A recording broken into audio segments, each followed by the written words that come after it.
بسم اللہ الرحمن الرحیم۔ قیامت کی بڑی نشانیاں احادیث نبوی صلی اللہ علیہ وآلہ وسلم کی روشنی میں۔ حضرت ابو ہریرہ رضی اللہ تعالی عنہ سے روایت ہے کہ رسول اللہ صلی اللہ علیہ وآلہ وسلم سے پوچھا گیا، سب سے بہتر عمل کون سا ہے؟ آپ صلی اللہ علیہ وآلہ وسلم نے فرمایا، اللہ اور اس کے رسول صلی اللہ علیہ وآلہ وسلم پر ایمان لانا۔ حضرت عبداللہ بن حبشی خثامی رضی اللہ تعالی عنہ سے روایت ہے کہ نبی اکرم صلی اللہ علیہ وآلہ وسلم سے پوچھا گیا، کون سا عمل سب سے بہتر ہے؟ آپ نے فرمایا، ایسا ایمان جس میں کوئی شک نہ ہو، اور ایسا جہاد جس میں چوری نہ ہو، اور حج مبرور۔ حضرت انس بن مالک رضی اللہ تعالی عنہ سے روایت ہے کہ رسول اللہ صلی اللہ علیہ وآلہ وسلم نے فرمایا، تین چیزیں جس میں ہوں گی وہ ایمان کی مٹھاس اور اس کا مزہ پائے گا۔ ایک یہ ہے کہ اللہ اور اس کے رسول صلی اللہ علیہ وآلہ وسلم اس کے نزدیک سب سے زیادہ محبوب و پسندیدہ ہوں۔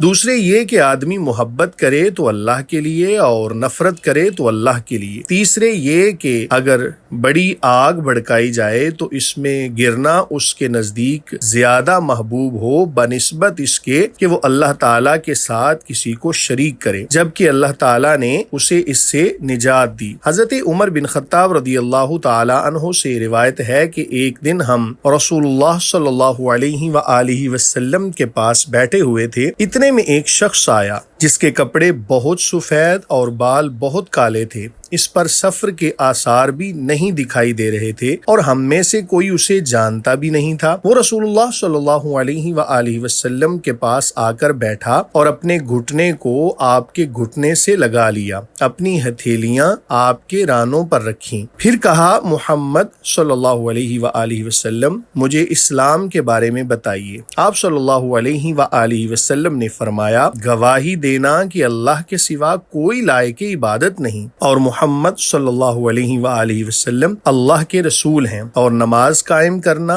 زکوٰۃ دینا، رمضان کے روزے رکھنا، اور اگر طاقت ہو تو بیت اللہ کا حج کرنا۔ وہ بولا، آپ نے سچ فرمایا۔ ہمیں اس پر تعجب ہوا کہ خود ہی آپ سے سوال کرتا ہے اور پھر خود ہی اس کی تصدیق بھی کرتا ہے۔ پھر بولا، مجھے ایمان کے بارے میں بتائیے۔ آپ صلی اللہ علیہ وآلہ وسلم نے فرمایا، اللہ پر، اس کے فرشتوں پر، اس کی کتابوں پر، اس کے رسولوں پر، آخرت کے دن پر، اور ہر اچھی بری تقدیر پر ایمان لانا۔ وہ بولا، آپ نے سچ فرمایا۔ اس نے کہا، مجھے احسان کے بارے میں بتائیے۔ آپ صلی اللہ علیہ وآلہ وسلم نے فرمایا، اللہ کی عبادت اس طرح کرو گویا تم اسے دیکھ رہے ہو، اور اگر تم اسے نہیں دیکھ رہے ہو تو وہ تمہیں دیکھ رہا ہے۔ وہ بولا، اب مجھے قیامت کے بارے میں بتائیے۔ آپ صلی اللہ علیہ وآلہ وسلم نے فرمایا، جس سے سوال کیا جا رہا ہے وہ سوال کرنے والے سے زیادہ نہیں جانتا۔ اس نے کہا، اچھا تو مجھے اس کی نشانی بتائیے۔ آپ صلی اللہ علیہ وآلہ وسلم نے فرمایا، ایک یہ کہ لونڈی اپنی مالکن کو جنے گی، دوسرے یہ کہ تم دیکھو گے کہ ننگے پاؤں، ننگے بدن، مفلس اور بکریاں چرانے والے بڑے بڑے محل تعمیر کریں گے۔ حضرت عمر رضی اللہ تعالیٰ عنہ کہتے ہیں، میں 3 دن تک ٹھہرا رہا، پھر مجھ سے رسول اللہ صلی اللہ علیہ وآلہ وسلم نے فرمایا، عمر، تم جانتے ہو پوچھنے والا کون تھا؟ میں نے عرض کیا، اللہ اور اس کے رسول صلی اللہ علیہ وآلہ وسلم زیادہ بہتر جانتے ہیں۔ آپ صلی اللہ علیہ وآلہ وسلم نے فرمایا، وہ جبرائیل علیہ السلام تھے، تمہیں تمہارے دین کے معاملات سکھانے آئے تھے۔ حضرت ابو ہریرہ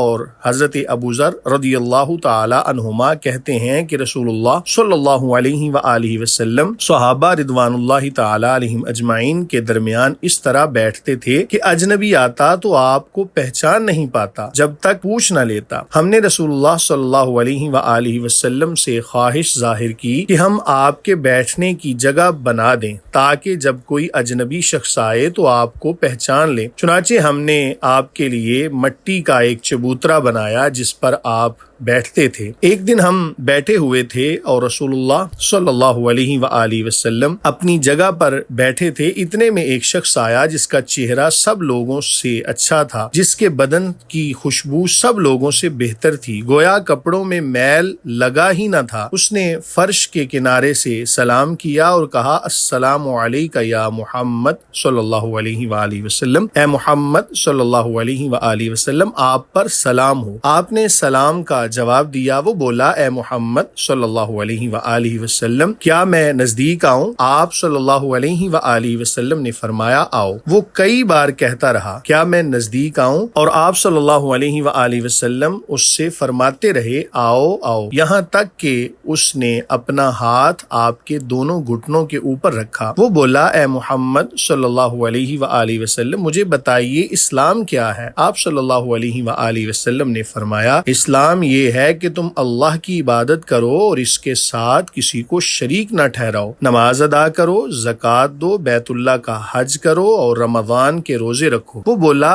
جب میں ایسا کرنے لگوں تو کیا میں مسلمان ہو گیا؟ آپ صلی اللہ علیہ وآلہ وسلم نے فرمایا، ہاں۔ اس نے کہا، آپ نے سچ کہا۔ جب ہم نے اس شخص کی یہ بات سنی کہ آپ نے سچ کہا تو ہمیں عجیب لگا، خود ہی سوال بھی کرتا ہے اور جواب کی تصدیق بھی۔ وہ بولا، محمد صلی اللہ علیہ وآلہ وسلم مجھے بتائیے ایمان کیا ہے؟ آپ صلی اللہ علیہ وآلہ وسلم نے فرمایا، اللہ پر، اس کے فرشتوں پر، کتاب پر، نبیوں پر ایمان رکھنا اور تقدیر پر ایمان لانا۔ وہ بولا، کیا اگر میں نے یہ سب کر لیا تو میں مومن ہو گیا؟ رسول اللہ صلی اللہ علیہ وآلہ وسلم نے فرمایا، ہاں۔ وہ بولا، آپ نے سچ کہا۔ پھر بولا، محمد صلی اللہ علیہ وآلہ وسلم مجھے بتائیے احسان کیا ہے؟ آپ صلی اللہ علیہ وآلہ وسلم نے فرمایا، یہ کہ تم اللہ کی عبادت اس طرح کرو گویا تم اسے دیکھ رہے ہو، اور اگر تم اسے نہیں دیکھ رہے تو وہ تمہیں دیکھ رہا ہے۔ وہ بولا، آپ نے سچ کہا۔ پھر بولا، وہ تمہیں